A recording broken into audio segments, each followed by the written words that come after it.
After Choso defeated Yuji and the two talked for a bit, Yuji decided to lead Choso back to Yuki's base. He didn't see Choso as much of a threat. After all, Choso, if he wanted to, could have killed Yuji. Sure, he was still a bit confused about all of this, understandably so. The guy who just almost killed him called him his brother. Granted, this was the second time this happened, so maybe this was just kinda his fate? He wasn't too sure, but what he did know was that Choso wanted to meet up with his brothers again. Best case scenario, they could get another new ally, and worst case scenario, Yuki just ends up taking out all three of them. He was pretty certain with both himself and Yuki there, they could take out Choso, Eso, and Kechizu if needed. And at first there was some clear hostility between all of them. After all, Choso was very heavily worried for his brothers, but Eso and Kechizu explained that Yuki never hurt them or even touched them once. This led to the discovery that Yuji was the same sibling as Eso and Kechizu, which caught Yuki's eye, as she asked them if that meant Yuji had relation to Narutoshi Kamo. However, this did lead to a confused Yuji asking who Narutoshi Kamo was. After all, he was still rather new to the Jujutsu world, so he had no idea who this evil sorcerer actually was, and Choso nodded at the same time before Choso explained to Yuji who Narutoshi Kamo was. The most evil sorcerer in all of history. A man who had experimented on a baby that was the combination of a human and a cursed spirit, resulting in the creation of us, the Deaf Paintings. A man with stitches on his head. In that moment, it was all coming back to him. The realization of who the man behind everything was. That man was Narutoshi Kamo. The same person who was manipulating Mahito and the other curses was also manipulating his brothers, and Choso suddenly was filled with a blood rage. He wanted to kill Narutoshi Kamo. And this accidentally ended up helping Kenjaku in a funny way as well, because while Yuki was somewhat suspicious of it being Geto, mainly thanks to Eso and Kechizu's description, she thought it could be possible that it was Geto. However, hearing that it was Narutoshi Kamo who had a confirmed curse technique of blood manipulation, she just thought it was somebody else, and that decided to take a similar dressing style to Geto. They could have been allies in the past, and that's the reason why, or they just could be unrelated, and this could be all a funny coincidence. However, when Eso and Kechizu saw that bloodlust, it ended up making them a little bit afraid, which resulted in Choso calming down a bit more, as he did not want to make his brothers afraid of him. And when things began to calm down, Eso and Kechizu looked over to Choso. They wanted Choso's judgment. After all, they were following Choso and what Choso thought was best, since Choso had what was best in mind for all of them, and they wanted to see if they would work with Yuki, or go back to Kenjaku and take Yuji with them. However, even right now, it was pretty clear Choso was conflicted with all the knowledge he had. After all, there were two sides he could take. Either he could take the side of Kenjaku, someone he knew was obviously manipulating him, but had a better world for him in mind, while at the same time he could take the side of Yuji, someone who was trying to help humans, which was not a world fit for his brothers. However, another question ended up rising in Choso's head of if the world that Narutoshi Kamo wanted would be best for Yuji, and he was able to pretty quickly answer that question of no, it wouldn't. He knew for a fact it wouldn't, especially because Yuji was the vessel of Sukuna, someone they wanted to bring back and use Yuji as a sacrifice to do so, which added another level of confliction that was already high in Choso's head. However, that was when Yuji chose to speak, breaking the silence as he said, "This guy you're working for is friends with Mahito, a patch-faced cursed spirit. They manipulated Junpei as well, and he used him as a tool and a toy, as there was an anger clear in Yuji's eyes as well, such a massive desire to kill Mahito. It was almost on par with Choso's desire to kill Kenjaku. This anger resulted in a feeling of fear entering into both Eso and Kechizu. It caused some shivers to go down Choso's back as well. While Choso did beat Yuji, it was nowhere near as easy as he thought it was going to be. On top of that, this rage that Yuji felt for Mahito wasn't present against Choso, and he could feel the curse energy erupting from it. It was a source of power for Yuji, one that he was learning to control more and more. Yuji truly was a terrifying sorcerer, and one with a terrifying amount of potential, which he was thankful was not against him. However, all three of them did get the message, which was something similar to what Yuki told Eso and Kechizu. These people were not to be trusted and would throw them to the side the moment they had a chance and the moment that they were no longer useful.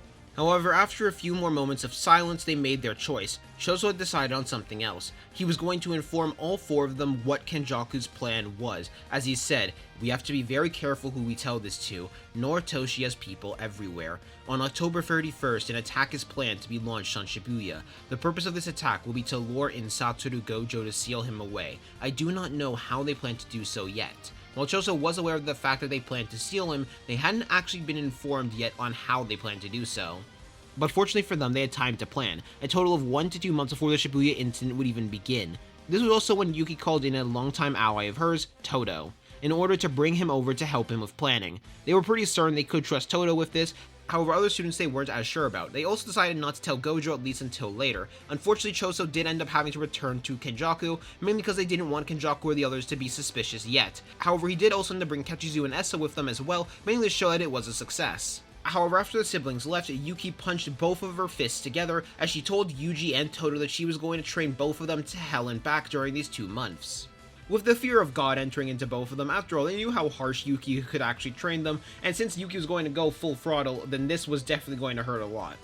However, that fear in Yuji was replaced with a determination very fast. After all, that would mean he would have an even better chance at defeating Mahito. He knew he still wasn't strong enough. He could tell that Choso was weaker than Mahito, so he needed to make sure that he would surpass both of them. He was also going to attempt to experiment with his soul a bit more in the time skip as well, mainly because he wanted to get better with his soul and add a little bit more versatility to himself, considering right now all he could really do is punch and kick, but he wasn't really too sure yet of what he was going to add, but he'd figure it out. However, to both Yuji and Todo's surprise, Yuki told them that before they could even start training, there was one more student she wanted to add to her arsenal of students she wanted to train, mainly because Yuki had heard things about their curse technique, and she thought it would be interesting, especially because it did have a very good potential chance of being able to interact with the soul and add more things to her study. So if they could get that student significantly stronger as well, it would very heavily help Yuji in battling against Mahito, which immediately made Yuji not have any questions about this at all. After all, the more help they could get against Mahito, the better. Although Yuji was still curious about who this student Yuki had in mind to train was, because Yuki was being rather ambiguous with who they were. However, it wouldn't be long until Yuji did find out proper, as Yuki, Todo, and Yuji returned to Jujutsu High. With Megumi and Nobara currently walking around, with Megumi being forced to carry several bags of things that Nobara had purchased. And in that moment, it clicked in Yuji's head who Yuki had in mind, which that person was Nobara Kugisaki. This then led to Yuki making the offer to Nobara to be trained by her. After all, how rare is it that you get the chance to train under the strongest female Jujutsu sorcerer, with Nobara having a snarky response of her being unable to train herself. Yuki could immediately tell that she was definitely going to like having Nobara around and was going to find her a lot of fun. However, this is when Megumi made a request to Yuki as well. After all, you could see how effective training under Yuki was for Yuji, and if Nobara was about to train with them as well, he did not want to be left behind, and he felt that if he let this happen, then he would be left behind, so he asked if Yuki could train him as well. And while Todo was against the idea, mainly because he didn't like Megumi's type, Yuki thought about it for a few moments before deciding to agree to it as well. After all, Megumi offered some interesting research potential as well, mainly because the potential of learning even more about why curse techniques can be inherited like the 10 Shadows was something that she always wanted to learn. Maybe she could even end up helping with Mahoraga if she ends up finding a way too, since she did know at least about Mahoraga's existence. There was also the benefit that this was definitely going to annoy and anger the Zenin clan, which was something she always had fun with doing. However, not all was going well, as Mahito was currently talking with Choso, since Mahito was curious. After all, Mahito had learned that Choso and Yuji had battled against each other, and Choso got pretty close to death in their encounter, which means he wanted to learn more about how Yuji thought, just so he could be prepared for when he was going to fight him again. And that was true. While Choso could have lied and said that Yuji caught him off guard, he didn't want to do that. He didn't want to risk potentially getting caught, so he told Mahito effectively how the battle went down, and how Choso had to risk his life heavily in order to beat him. While the other curse spirits thought they were wildly above Choso and that Yuji would never have a chance to catch up to them, Mahito knew better. Mahito knew that Yuji was a natural predator for him, and knew that Yuji would only be growing stronger and stronger because Yuji somehow found a way to live. This led to a decision from Mahito for him to be extra experimental with his curse technique during the 1 to 2 month time gap in order for him to be prepared for when he was going to encounter Yuji, because he could feel it. He could almost sense it that they were going to encounter each other and fight again in Shibuya. However, Mahito was also rather excited for this too. He was going to make sure Yuji hurt, and he was going to make sure all of that training he did to kill him, since he could know for a fact that that was what Yuji was after, was going to be for nothing, and he was going to enjoy every single second of that. However, Mahito wasn't the only cautious one right now, mainly because Kenjaku was also going to be rather cautious as well. Not because of Yuji, but because of the existence of Yuki Tsukumo. After all, Yuki was a special grade that he knew nothing about, and he lost Hanami as well. So Kenjaku knew he was going to need to get some new cursed spirits in preparation for this, and he had some ideas on how to get new cursed spirits. However, now we return back to Yuki and the others, and during this time of training, Yuki felt that she was getting closer and closer to unlocking it for Yuji's hidden potential and latent power. After all, there was still something hidden deep dormant within Yuji, and she was getting closer and closer to unlocking it, but it was rather difficult. However, Yuki felt that she was on the cusps of unlocking it. It would just take Yuji landing maybe one more Black Flash, one proper Black Flash against an opponent, and he would be able to unlock it.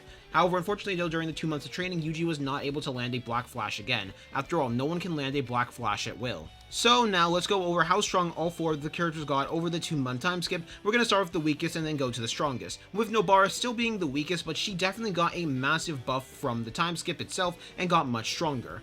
Nobara would be around the same level that Yuji was when they fought against Choso. However, Nobara would currently probably beat that Yuji pretty badly thanks to her range advantages, but she is on that level as a sorcerer.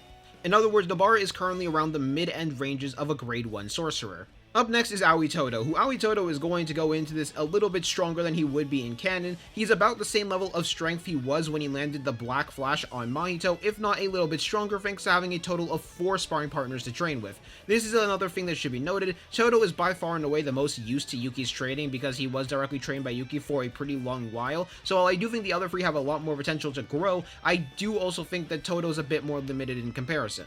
However, Todo still ended up getting quite a bit stronger from all of this as well. Now up next is Yuji, who Yuji also got quite a bit stronger from all of this. He is even stronger than when he fought against Mahito and landed all of the Black Flashes at the end of the fight. His power level would be a bit stronger than his Culling Games variant, however he is still much weaker than 214 Yuji for example, which is still a rather massive leap for Yuji in terms of curse energy reinforcement and physical strength. Now it should be noted, Yuji is physically still stronger than Megumi, however, Megumi is going to be a stronger and more versatile sorcerer thanks to what he is going to have access to. Megumi's base stats will be around the same level Yuji was right in the start of the battle against Mahito in Shibuya, not at the time that Yuji landed the Black Flash, but before then. However, what is more crazy is in this timeline, Megumi has tamed a few more of his Shikigami, as he now has access to Tranquil Deer as well as Piercing Ox.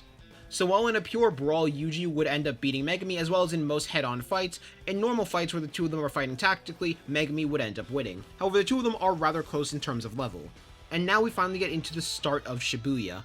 However, in this timeline, rather than Choso being sent directly to help with Kenjaku, Kenjaku has Choso be on guard duty instead. After all, Kenjaku had quite a bit of cursed spirits that he had gained access to, and he was going to send them out instead of sending out Choso, since he felt Choso would be more useful, especially because Choso still had the potential to grow.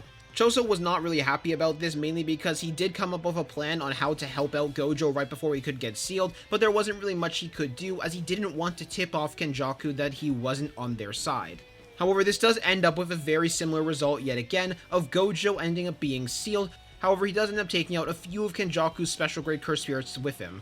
However, now there were some unpredictable circumstances that were going to happen. Not just were there stronger sorcerers around, but Yuki Tsukumo was also around. As Jogo now found it even more important to make sure that Yuji was turned into Sukuna. They needed to make sure that they had Sukuna on their side, as currently Sukuna was the only way they really could think of on how to take out Yuki safely. After all, they couldn't send out Kenjaku to fight against Yuki, mainly because Kenjaku was stuck with the prison realm, as Kenjaku began to release some of his cursed spirits, and all of the cursed spirits began to move throughout Shibuya, in order to cause as much chaos as possible, and to make sure the sorcerers would be distracted for as long as possible so that none of them would get to Kenjaku.